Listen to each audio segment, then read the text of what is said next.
ধোঁয়ার চাদরে দিল্লির বেশিরভাগ এলাকা। দিল্লির ওয়াজিরপুর একিউআই 408, দিল্লি বিশ্ববিদ্যালয় নর্থ ক্যাম্পাসে একিউআই 363, দিল্লির লোধি রোডে একিউআই 329। সুতরাং একিউআই যা আপনারা শুনছেন সেটা দেখলেই বোঝা যাচ্ছে দিল্লির আকাশ এই মুহূর্তে ধোঁয়ায় ঢাকা।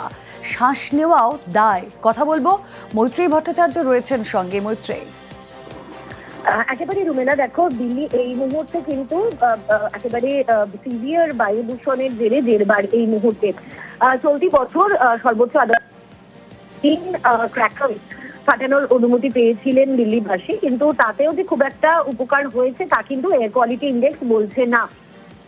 আজকে সকাল 8টার এয়ার কোয়ালিটি ইন্ডেক্স যা ছিল দিল্লির বিভিন্ন প্রান্তের উত্তর থেকে দক্ষিণ তার অধিকাংশ জায়গাতেই কিন্তু 350-রও বেশি একিউআই ছিল, যেটাকে একেবারে ভেরি পোর ক্যাটাগরিতে বা অতি খারাপ মান হিসেবে ধরা হয়। এবং ওয়াজিপুরে সেই মানটা 400-রও নিচে নেমে গিয়েছিল।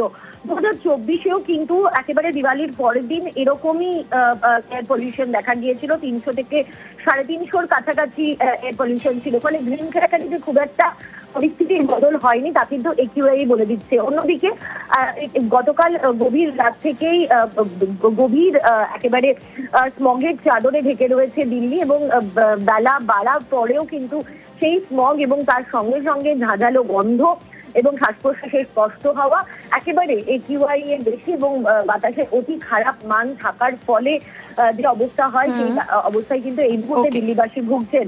তবে গ্র্যাব 2ও কিন্তু এই মুহূর্তে লাগু রয়েছে দিল্লি এবং এনসিআর জুড়ে। ওকে,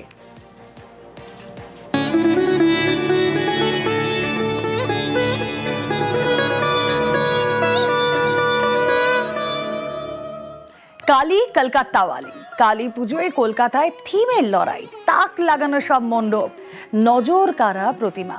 এক ঝলকে কলকাতার কয়েকটি পুজোর ঝলক।